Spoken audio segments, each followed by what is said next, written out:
Good morning. It's good to see you. Thanks for getting up early. No, I'm up early every day, so thank you.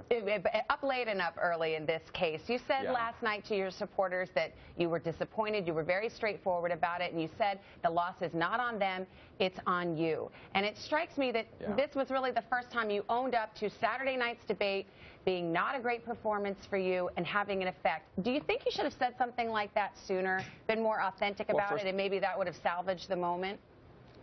Yeah, that's not the right analysis of it, because, look, the debate is the debate, and I home analyze it the same way as the media. The problem is that 72 hours later, the media fixated on that, and that's what happens in these campaigns.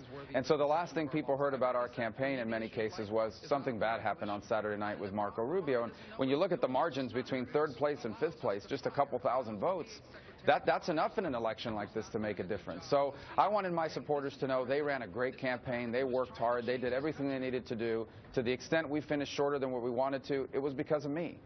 Something that's never going to happen again. Yes. We have 8 debates in this campaign so far. I've done great in all of it, but about a minute and a half, 90 seconds worth of it.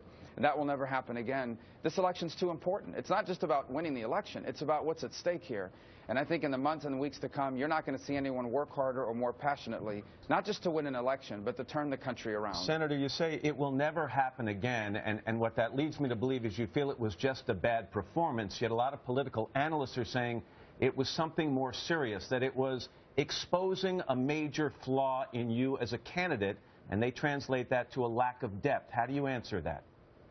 Well, that's absurd, because the truth of the matter is that if you look at this race, no one in this race, for example, has shown greater depth, knowledge, understanding, or better judgment on the foreign policy issues than I have.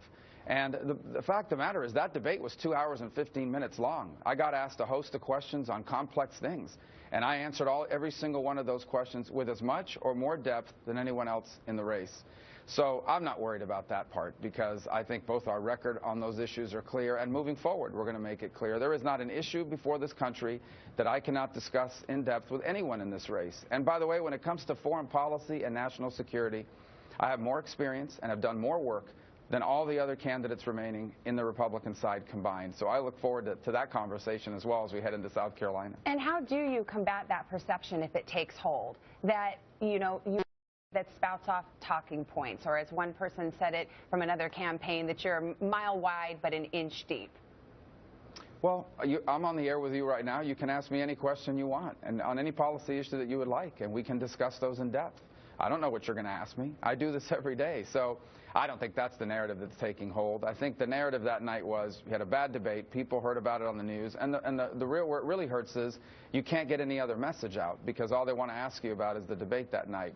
So that's on me. It's not going to happen again. But we're going to get back to the fundamentals of what made us successful in the past. And we're going to be the nominee. It's just going to take a little longer, but we're going to get there. I know you saw the results last night. You saw the margin of victory for Donald Trump. John Kasich had a good night. Yeah.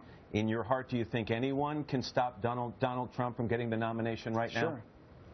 Yeah, Donald Trump's not going to be the Republican nominee, but New Hampshire's a state that's been badly hurt by, for example, losing jobs to China, the closing of mills, the loss of our manufacturing base, and Donald's really tapped into that. And I think that's an important topic, and it needs to be discussed, without a doubt. But ultimately, to be president, you can't just go around telling people what's wrong. You have to tell people how you're going to fix it. I mean, we just had a conversation about depth. I mean, where is the policy ideas about how we're going to bring manufacturing back? It's not just enough to say you're going to do it. I think voters deserve to know how you're going to do it. And so I don't know how you're going to continue to run a campaign into South Carolina and beyond without specifically outlining policy ideas on these issues. And so I think that's where the issue of depth that you just asked about comes into play. I can tell you we have a plan. I know exactly how we're going to bring manufacturing back. That's why we need energy reform.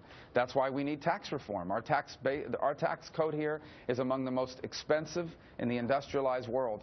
That's why we need regulatory reform. Regulations put America at a competitive disadvantage globally.